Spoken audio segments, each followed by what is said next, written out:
All right, so we should be live, class, and I'm glad that you're here to join us once again, or join me once again for our contemporary Christian philosophers of significance, our course here. Now, we have the wonderful privilege of having with us today Dr. Tim McGrew. He is at Western Michigan University. He's the professor and chair of philosophy at Western Michigan. He received his PhD at Vandy or Vanderbilt, for those of you not in the know. Uh, and I'm not sure where he did his undergrad. We may get to that in a second. But he's also spoken at Oxford. He's spoken at MIT. He has helped to prep uh, the William Lane Craig for multiple debates.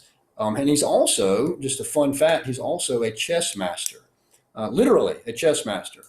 Um, he's also I believe, the founder of the Library of Historical Apologetics. I know that he was very influential in that, if not just the founder of it in total.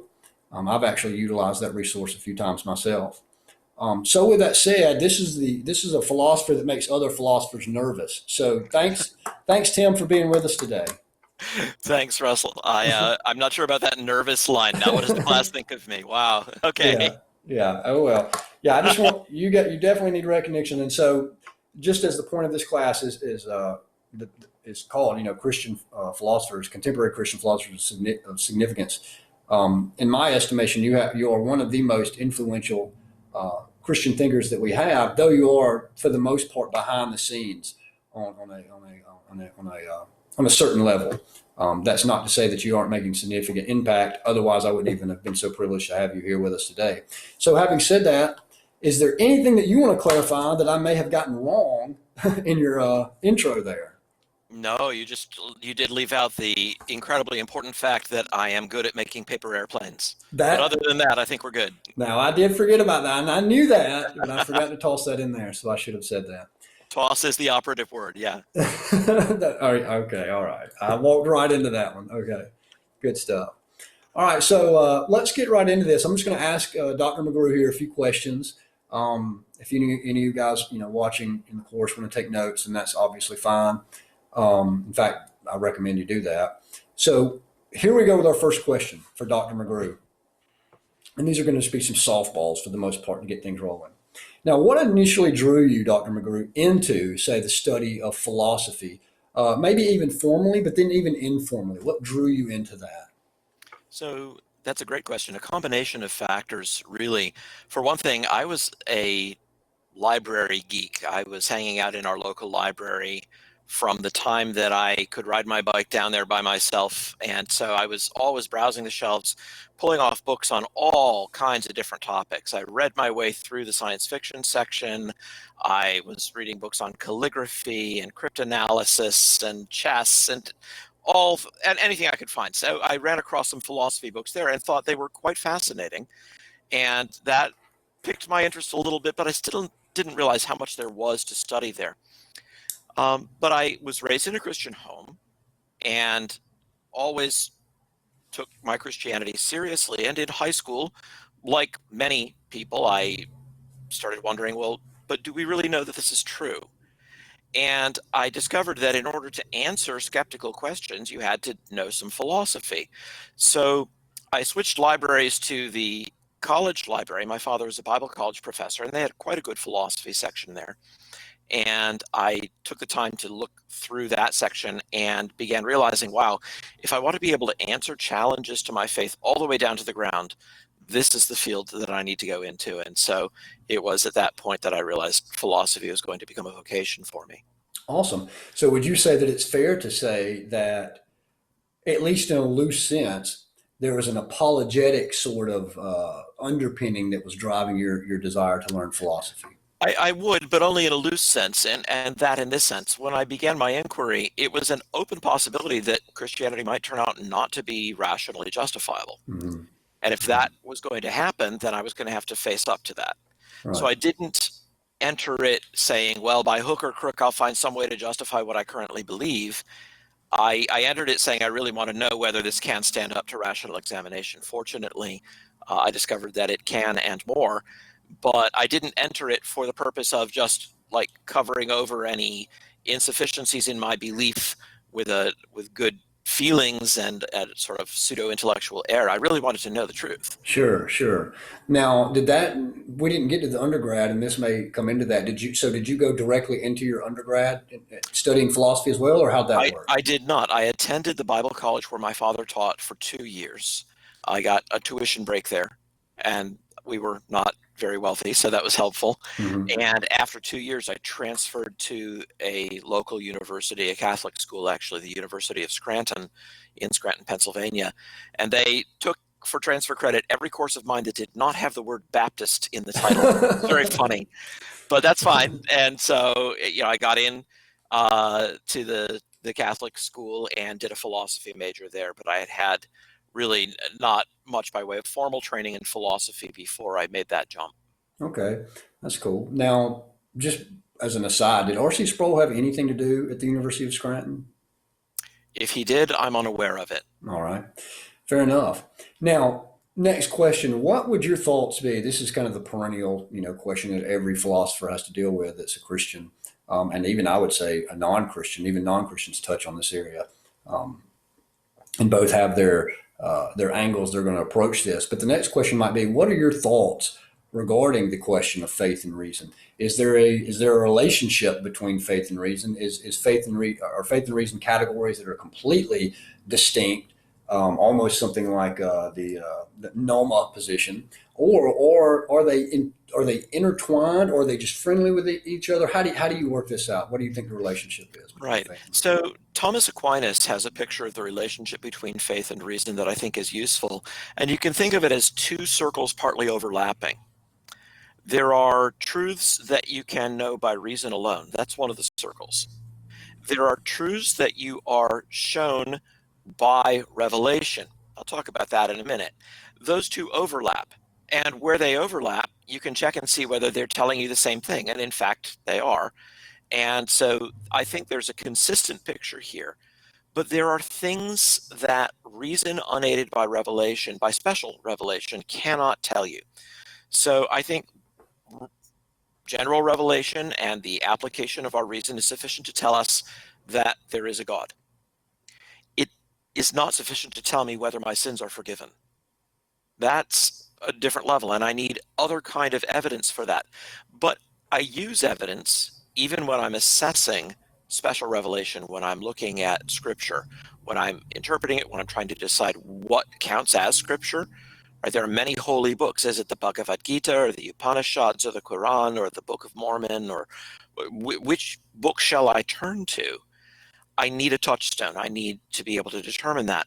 That is determined in the same way that I would determine whether a historian is telling me the truth, whether the Roman historian Tacitus or the Jewish historian Josephus is telling me the truth. I approach that with the kinds of tools that are appropriate to that kind of inquiry.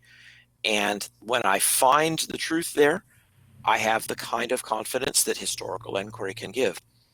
Maybe it would be useful at this point just to hit pause and say, the way that I use the word faith, faith is at bottom trust. That's actually the root meaning of the Greek word that's used in the New Testament for faith, pistis. It means trust, and trust can be well placed or poorly placed.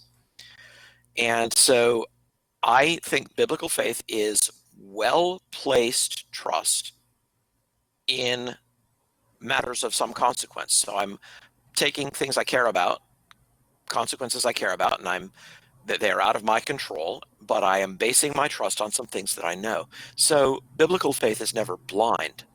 No one is ever commended for blind faith or asked to have blind faith.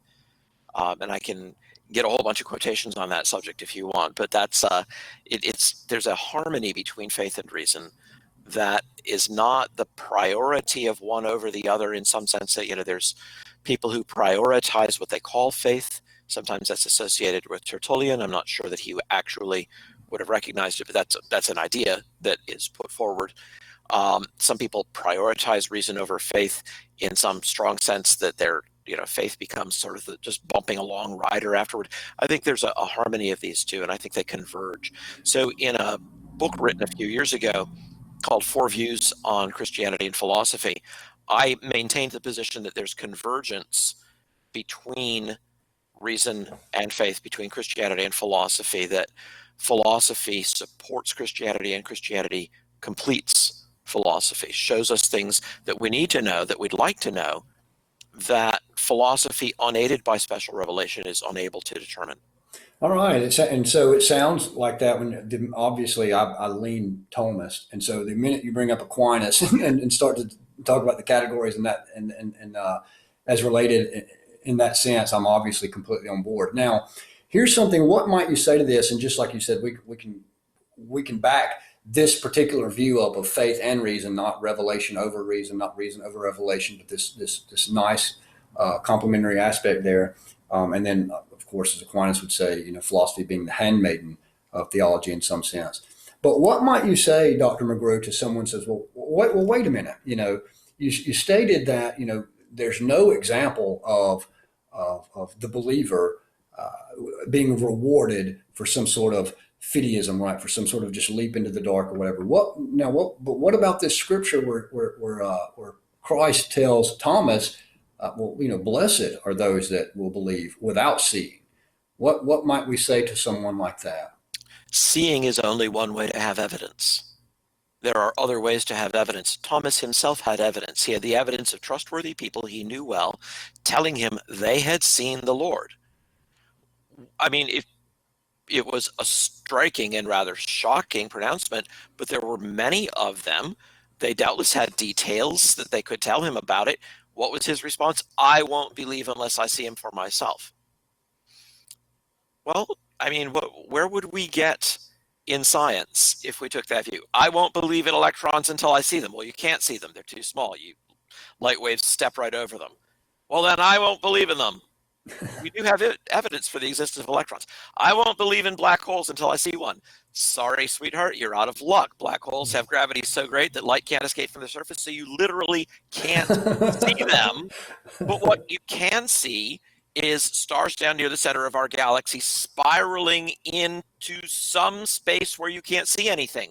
Their behavior is best explained by the existence of a black hole. So there are lots of things we can't see, but we have good reason to believe in, and we run into this in science constantly. It's just not reasonable to draw the line right there, because that's not where reason stops. So I would say what Thomas is being chided for and what people are being commended for who believe without having seen is not the abandonment of their reason. It's the use of their reason even when seeing the thing isn't involved. Okay.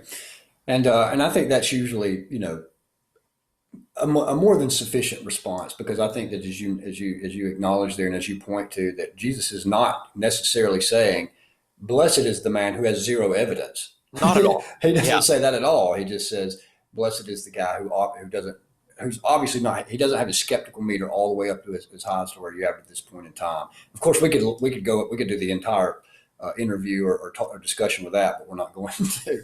Okay. Anything you want to toss in there before we go to the next question? No, your hand is on the steering wheel of this one. I'll just let you guide it where you like. Yeah, that's a dangerous thing. That's a dangerous thing. All right. So, and this next question, if you want to take this one particular direction, but then go off on tangents on this, then that's completely open, because you may see this as a loaded question. You may not see this as simply as black and white as I'm about to portray it here, or as I'm about to ask it. But the question is, in your opinion, what is the greatest outside threat to Christian faith in the modern era? And this may give you some food. This may give you something to chew on, just to give you a trajectory that you may want to go. I know that J.P. Moreland, in his new book, Scientism, he kind of takes the lead of Dallas Willard there, saying that, look, scientism, right, and he means something like naturalism in this sense, is the greatest threat, because all of these other threats are born out of this view of naturalism, this metaphysical naturalism kind of thing. Would you agree with that, or would you kind of take a different course of action, or would you say it's a combination of things? I would say it depends on what you mean by threat, because there are different kinds of threats. There are external threats, and I think a rising tide of scientism is an intellectual threat.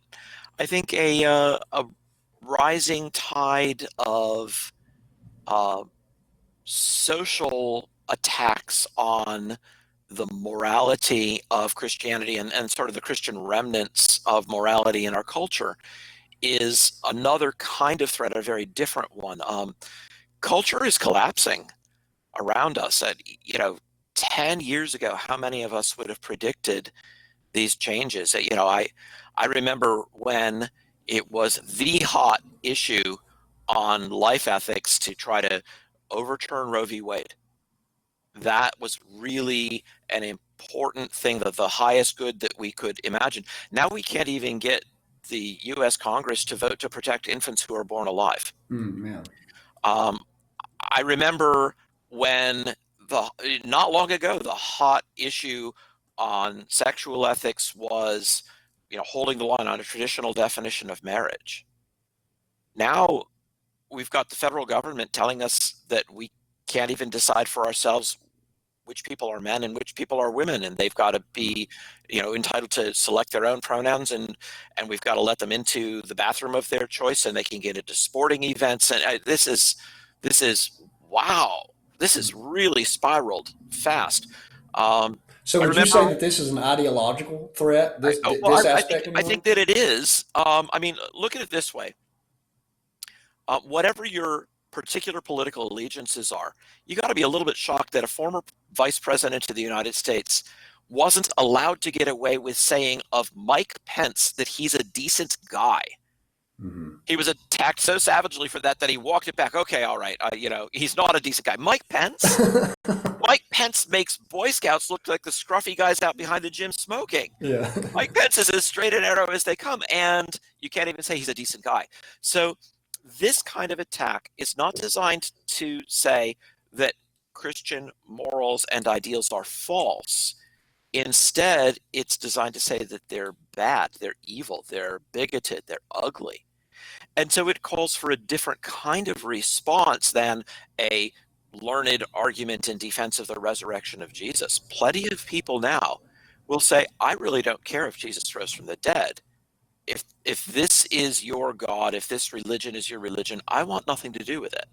So what might your response be to an individual like that? Let's say that we are having a conversation, you and I are at the coffee shop, and we're discussing this particular issue with the person across the table on the other side of the couch.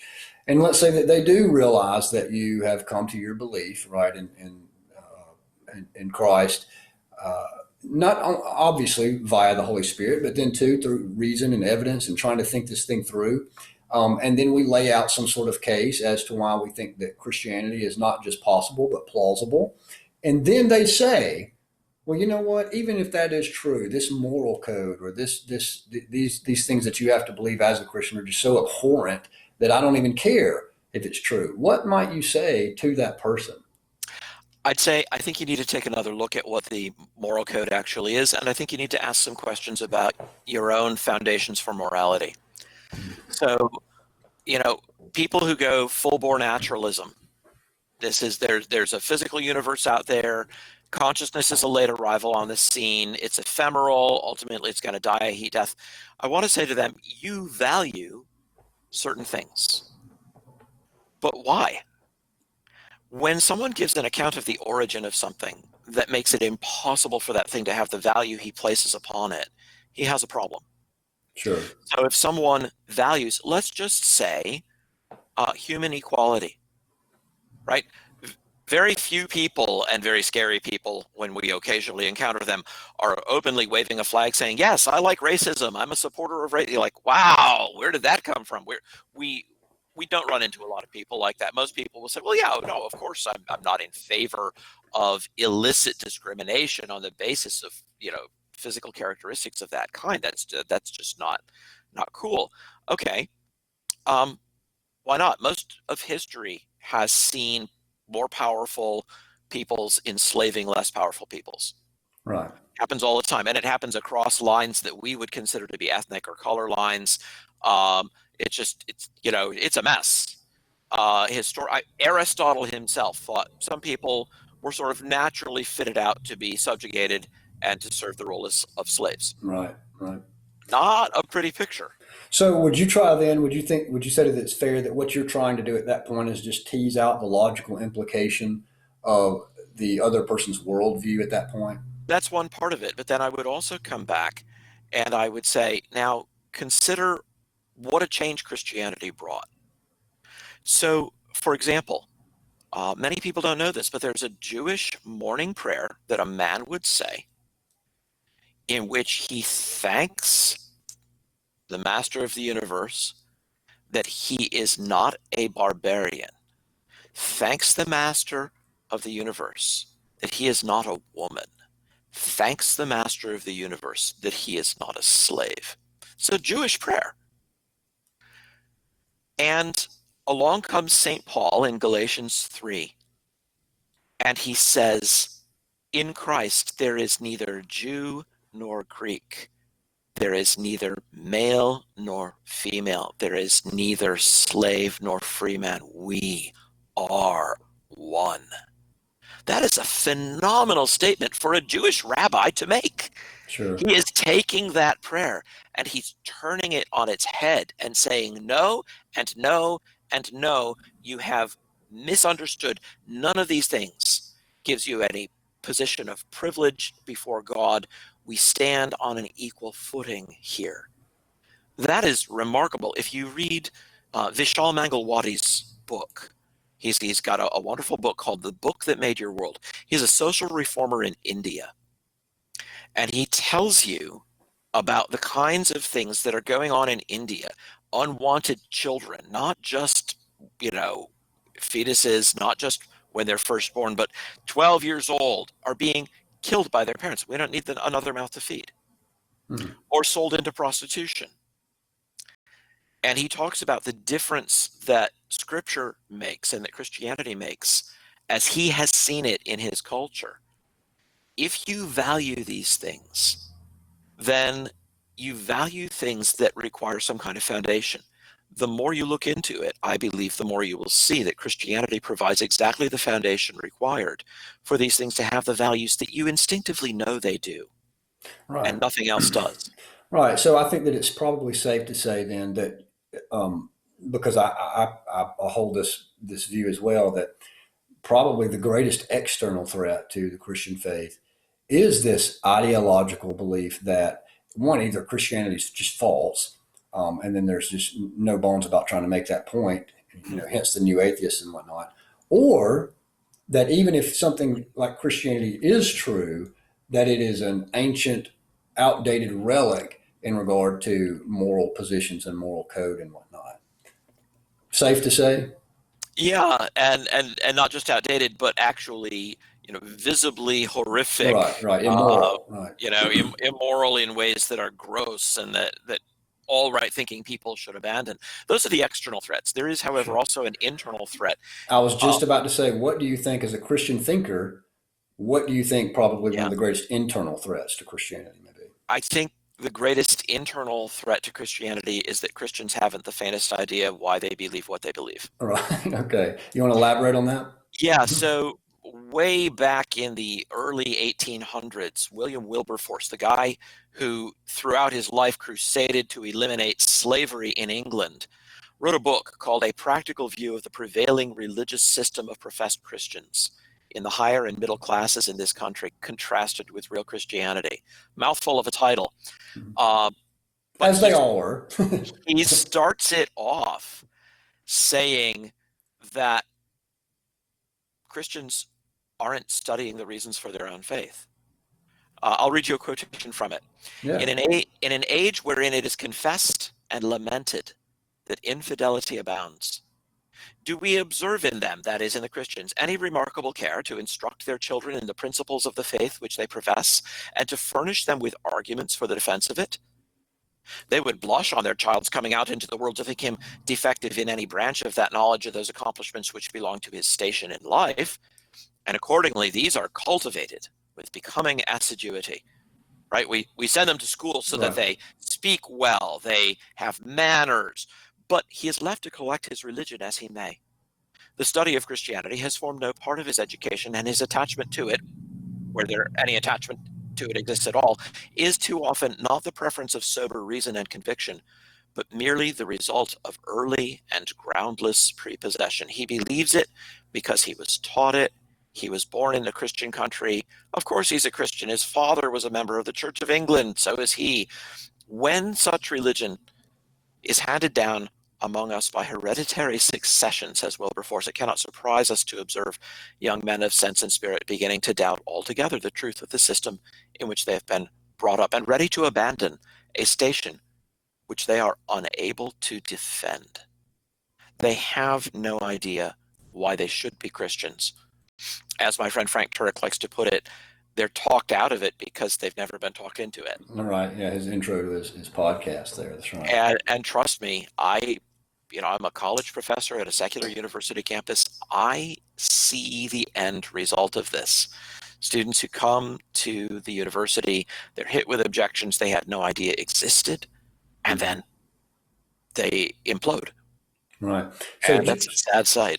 So speaking to that, just very quickly, you being at a secular university, and I'm also at a secular university just across the street here, does it strike you as, because this is something I've noticed, that when the Christians that do want to try and defend their faith, the Christians that do want to try and say, oh, well, hey, wait, slow down, wait a minute. When they do offer up some sort of defense, this is anecdotal, this has just been in my experience, and let me know what you think in your experience as well, but it's been abysmal.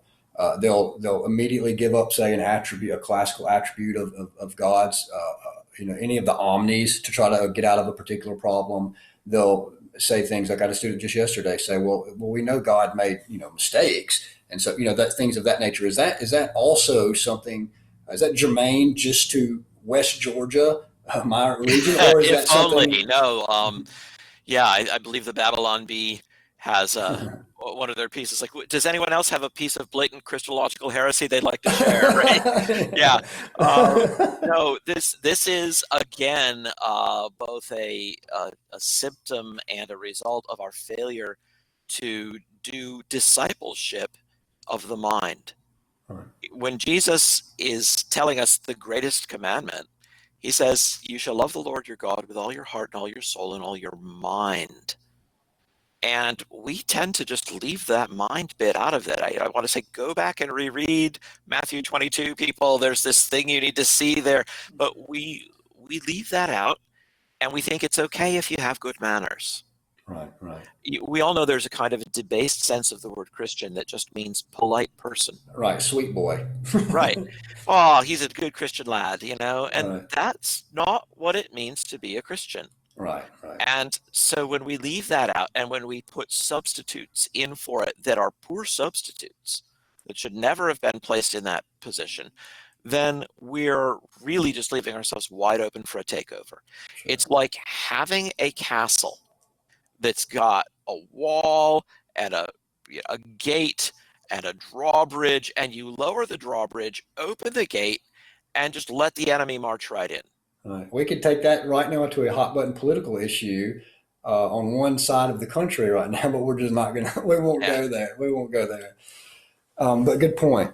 Now, let's get back into some more deep philosophical matters here. Now, Dr. McGrew here with us is obviously a astute Christian thinker, but one of his areas of academic expertise has been in the last 15 years or so. It's been adopted into a few different apologetic methodologies, specifically what we would call evidentialism, and that is Bayes' theorem.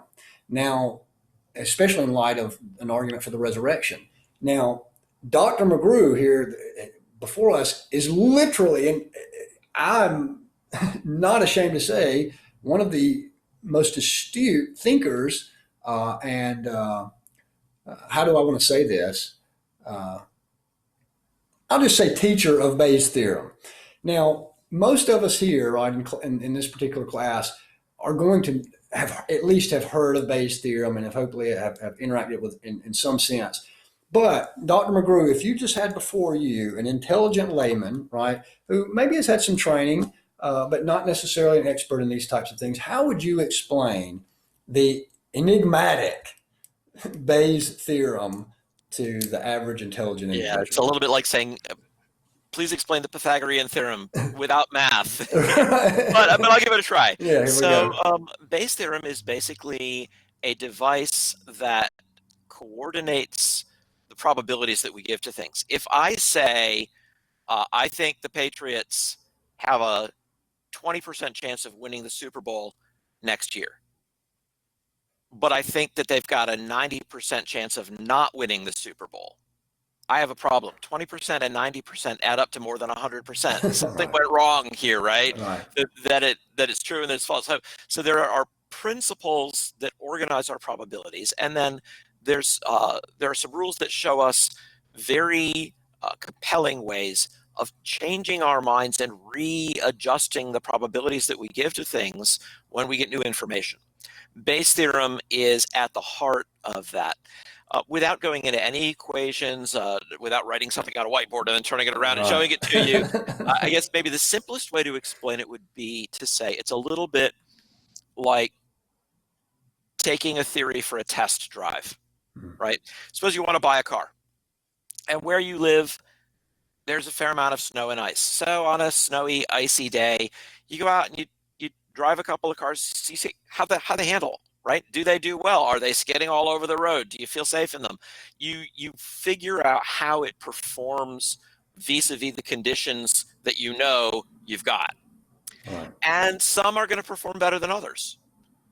No sensible person says, wow, this car was skidding all over the map. I had no control. It's the one I want to buy. Nobody does that.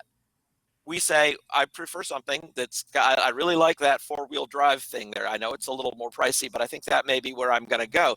We see how they do with regard to the conditions that we know we have. Similarly, when we're checking out some hypotheses to try perhaps to explain a piece of evidence or a whole body of evidence, we take it for a test drive. We say, how well does it explain the evidence? Some hypotheses explain the evidence really well, others not so much.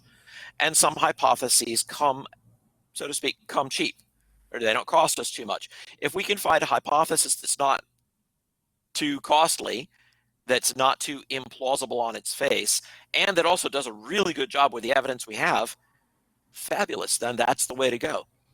When it does a really good job with the evidence, but it wasn't sort of very highly ranked initially, then we have some trade-offs, and we have to try to navigate that space of trade-offs and say, well, is it doing really well with the evidence, the thing that most matters, or is it prior plausibility that most matters?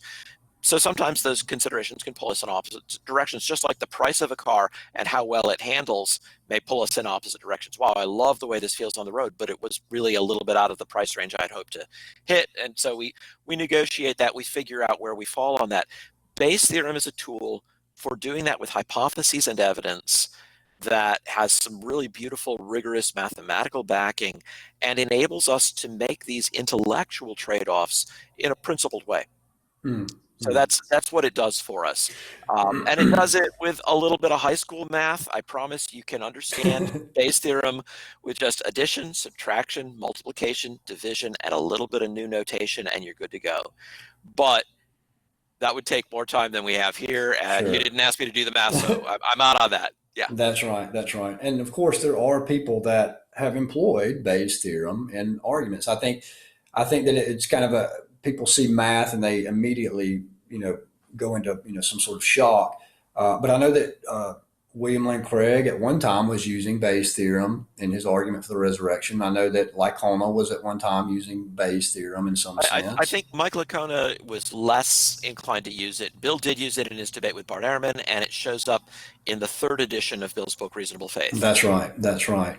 And then there's been some that have tried to attack even the Tim McGrew in regard to somebody like Richard Carrier that would say that Dr. McGrew didn't know how to employ Bayes' theorem, which if you know Dr. McGrew, um, you know, you better be careful saying something like that when somebody, we'll just leave that at that. We'll just leave that at that.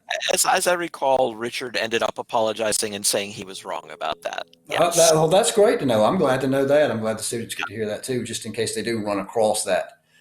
And I'm not afraid to use scare quotes here. Critique offered by Carrier there. Right. The Um, deal with Bayes' theorem is that it's like so many things, it's a garbage in, garbage out thing. Even pure deductive logic, you start off with the wrong premises. Nobody can guarantee that you will not wind up with falsehoods. Right, right. With Bayes' theorem, you start off with wildly crazy numbers, and you can wind up in crazy territory. That's just, nothing is more likely than that you will go off the rails if you put the wrong things in. So it's a tool, it coordinates probabilities, but by itself, it doesn't tell us what the initial input values should be. And Right. for that, we do things like historical research. We do the normal kinds of things that are appropriate to the kind of questions that we have. Right. Or to find the truthfulness of any normal deductive premise, right? Or deductive Right. You, syllogism, you, right? Just you, we have you to roll up look your at the sleeves, you premise. do your work, you check it out, and when you're confident that it's true, then you know what you can do with it in an inference. But Bayes' Right. theorem can be sadly misused, and you can get some really crazy things coming out when people Right. misuse it. Logic can never be misused. So why would we think that Bayes' theorem Yeah, could ever be misused? like cars, right? Nobody ever misused their cars or guns. No, you could So never misuse. clearly, what's the problem, right? Right. Yeah, You no, couldn't do that. all of these things require responsible handling. Yes. Right. That's right. All right. So we're coming up on the last question, and unless we find some awesome rabbit trail to go on, and that would be this: we're back deep into philosophy again, which appropriately is where we need to be in this for the course. But you kind of have a different take a on your epistemology in regards to the Christian faith. So one of the popular approaches to epistemology right now in regards to Christian faith is sometimes called Reformed epistemology. Sometimes, and correct me here if I'm wrong, but I want to say that even Dr. Craig adopts some sort of variation of a Reformed epistemology, if I'm not mistaken, and you can correct me on that as we get into it later if you need to. But what is your view? How do we know things, Dr. McGrew? And then how do you incorporate that into your walk with God or our knowledge of God, so to speak? You can parse those out if you need to there. Yeah.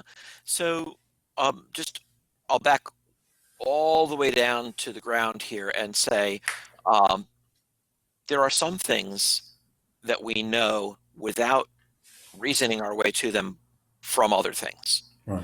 When I have a headache, I know that I have a headache, and I don't arrive at that belief by some process of inference. It's not like I look in the mirror and I see my bloodshot eyes and my flushed brow, and I see the bottle of Tylenol clenched in my trembling hand, and I say, by golly, I must have a headache. Right. And so for the students here, what epistemology are you thereby ruling out? So that, um, well, it's a version of foundationalism, and that would rule out what are known as versions of epistemic coherentism, according to which there's no stopping place. There are no things that we know just in virtue of a direct acquaintance. We always infer everything that we know. That position, I think, is a mistake. There are some things that we know without inference. Everything else that we know is justified ultimately in terms of some things that we know without inference. There's a lot of reasoning, a lot of inference going on. We explain things, we extrapolate things, and so forth. But fundamentally, there are some things that we just know directly, and then other things we know by inference from them. Now, where I would differ strongly from the Reformed epistemologists is that I think their idea of what we know directly is just much too expansive. There are things they think we know directly, like the great truths of the gospel, Right. which I don't think anybody could know directly in any way that I've ever experienced. And I suspect many other people also have not experienced anything that would give them direct knowledge of those things. Am I saying God couldn't communicate them directly to someone in some mystical way? I'm not saying that. What do I know? But that's not the way that I'm wired. I respond to evidence that I possess. And so the way that I approach these things, my evidentialism, as you said, is that I think that things like the resurrection of Jesus and the trustworthiness of the Gospels are things that we arrive at by a process of reasoning from things that we do know, which can form a kind of a common ground in discussion between us and unbelievers. And so I look for that common ground. Sometimes it's hard to find. People are not always consistent in where they stand. Sometimes you push them on one thing and they'll shift ground, and suddenly they're coming from a different angle, and you just feel like you're trying to wrestle with a fog bank. But I do think that there is ultimately common ground. So in that regard, I would distance myself quite sharply from the presuppositional school of thought, Cornelius Van Til, Sure. and today people like which Scott Oliver. is which is strictly a religious epistemology. Well, they would say that it's not, but you would classify that as basically a religious type of epistemology. That's how I would classify it. I wouldn't know how else to classify it. There's Right. nobody who has the slightest interest in it, who is not in the Reformed tradition. I mean, that's kind of the part of that package. Right. That's what. Yeah. And there are plenty of people in the Reformed tradition who are totally evidential. Right. People like Thomas Chalmers and B.B. Warfield, R.C. Sproul. Right. Or classicalists, right? Like Sproul and so on. Right, who want nothing to do with, they're broadly evidential. Classical Christian apologetics is evidential in the very broad sense in which I'm using it here. Right. It's evidence-based, right? We go for the evidence. All right, we're going to get an argument right here, class. You're about to see us getting an argument. Yeah. So, but I just don't think that even the claim that God exists is something that I can know without inference. Fortunately, as Paul says in Romans 1, plenty of evidence for the existence and some of the attributes of God. His eternal power and Godhead are seen how? By the things that are made. Right. That's how we come to know these things. We look up into the sky, we look into the microscope, we say, okay, not by chance. One of the problems, tell me if you think this is a fair assessment, we're not going to get super deep into critiques of different epistemologies here because we're just trying to introduce students in this course to contemporary Christian thinkers. But and tell me if you think this is fair, but one of my difficulties with Reformed epistemology is that it really comes across as very subjective to me as to what each individual considers a properly basic belief in some sense. And of course, this goes back to Plantinga's example of or really the critique against Plantinga of the great pumpkin type objection. Even though that's been answered by Plantinga, it still seems to be somewhat subjective about what, if Reformed epistemology is true, if it's adopted, that it still seems to be open to the charge of it being a bit subjective to each individual. I know what you're saying, and I know why they would object to it. Of course, they're going to say, no, it is grounded in the way that you really are made and whether you really are functioning properly, your belief-forming modules of your mind are functioning properly in the environment for which they're designed. That's objective fact, they would say. But that seems to be begging the question in some sense. I think that it is. And that being said, nothing prevents someone from making a parallel argument for Mormonism. Right. It's perfectly easy to do. If you look at how many Muslim apologists defend their beliefs, it's very much this, that we just take our stand on these things with which we start. And I see no reason why they couldn't adopt the Plantingian formalism. Right. All of this arises because the notion of a beliefs being warranted in Plantinga is not equivalent to the idea of a beliefs being justified in more traditional terms. For him, you can have a belief pop into your head totally to your surprise. And as long as it's been produced by a mechanism that produces a high proportion of truths over falsehoods, and that mechanism is operating the way it was designed to operate, you're good. So if benevolent spacefaring aliens drop into orbit around Earth and start beaming into your mind a whole bunch of beliefs about high energy particle physics, and you've never studied the subject, but you just find yourself believing, wow, that's the ground state of this isotope of oxygen or something, and you wonder why you're even believing it. As long as they're benevolent and they're producing this in a reliable fashion in your mind, you have warrant. Right. I find that a very unhelpful way to analyze epistemological concepts. Plus, too, it just seems to be that's the very question: is how do you know that? Right. Now, So suppose that I had a bunch of beliefs about the stock market and I'd never studied the stock market. right, I'd be baffled and I'd be a little scared for my sanity. Suppose then I began checking out how the stock market was doing, and I was waking up with beliefs about what would happen the following day, and I amassed a track record of correct predictions. The track record might justify me in believing that I was hooked into reality in some weird way that I couldn't explain that was giving me these things. The track record might do that.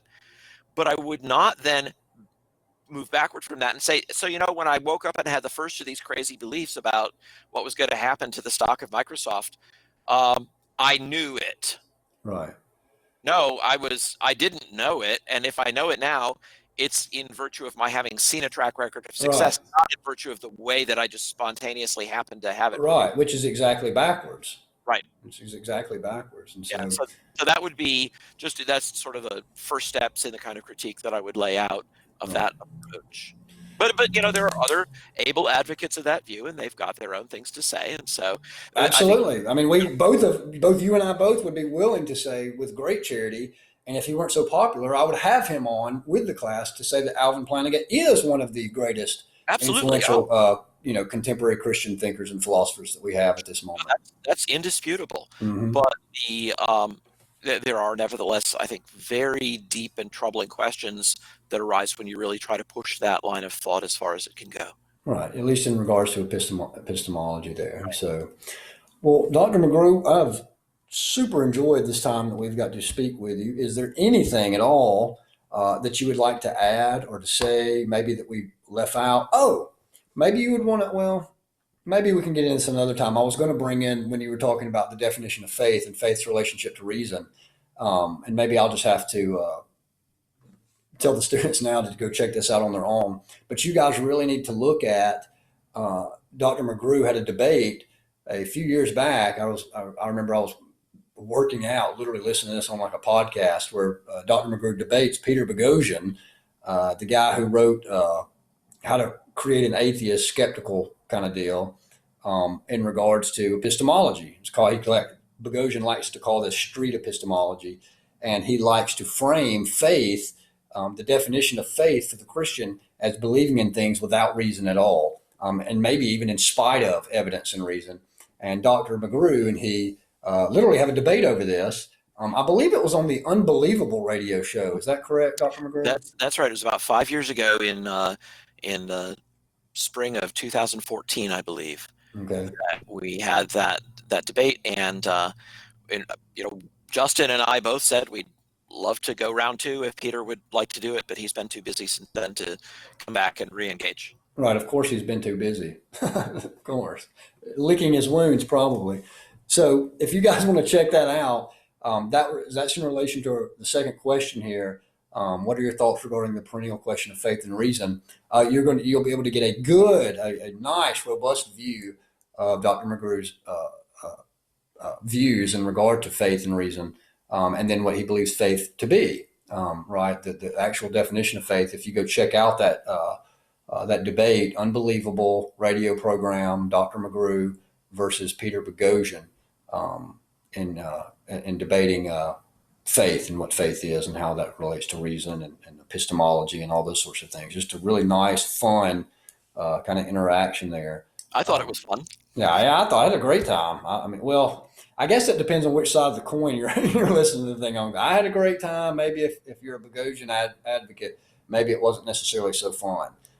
But for this side of the equation, it seems to be it was a blast. So, having said that, last word, Dr. McGrew. Anything you want to say? We need people who will take questions of faith and reason seriously. All right. And if any of your students have an interest in pursuing these things further, I'm always available. You can share my email address with anybody who wants it. And I'm always happy to try to offer suggestions as time permits. Once in a while I get busy, so if I'm like silent for a week, don't despair. But these issues really matter. And we need a generation of people who will take them seriously, a few people, not everybody, but a few people should devote their lives to this kind of work. Maybe they won't become philosophers. Maybe they'll become historians. Maybe they'll become scientists. But we need people who have their eye on the ball of the relationship between what we believe as Christians and what we can tell is true in ordinary life. And so if anything that we've done today can encourage some of your students to do that, to support others who are doing that, that would be a great gain. And even if they're pastors, they can inculcate this view into their congregation that these sorts of things matter. Absolutely. That these are important things. That when you hear a pastor back up certain positions and certain ideologies, that really has a large effect on their congregation. And so, you students that are going into the pastorate or some sort of ministry, just the fact that you're here and you're listening to this, and then you can show that this is important to the people in your congregation, even if they aren't necessarily involved in it directly, that they say, hey, this is a good thing that needs to be done. We need to support the kind of people that do this type of thing here. Yeah. So guys, check out Dr. McGrew's Library of Historical Apologetics. That's an unbelievable resource. I've been there a few times myself, like I said. And then also too, if you want to see some of Dr. McGrew's academic work, we didn't get time to mention that. I really wanted to, but Dr. McGrew has the write-up on the Stanford Encyclopedia of Philosophy regarding miracles. In fact, a few years ago, I was doing a presentation on miracles, and that was one of my key resources, was using his work there nothing less than the Stanford Encyclopedia of Philosophy, which you can queue up on the internet easily. That's the whole point of the SEP. And he actually wrote the article. A Christian thinker wrote the article on miracles and the possibility of miracles, and answers to David Hume and Spinoza and some of these other types of thinkers throughout the ages. We've got a representative from the faith on the Stanford Encyclopedia of Philosophy. So that's great. And I think he actually co-authored that with his wife, Lydia. But you guys go check that out. Actually, that one's my own. We co-authored the article on the resurrection for the Blackwell Companion to Natural Theology. That's right. That's right. That's right. Yeah, so two things. It's a 2-for-1. Right. And you guys have probably, if you're in this course, you've probably already had the Blackwell Companion as one of your textbooks. So maybe you're just now making a connection. Yeah, this is that guy who wrote that article. All right. So, or that essay there. All right. So thanks, Dr. McGrew. I hope to talk to you again sooner rather than later. Thanks very much, Russell. All right. Thanks. Bye-bye.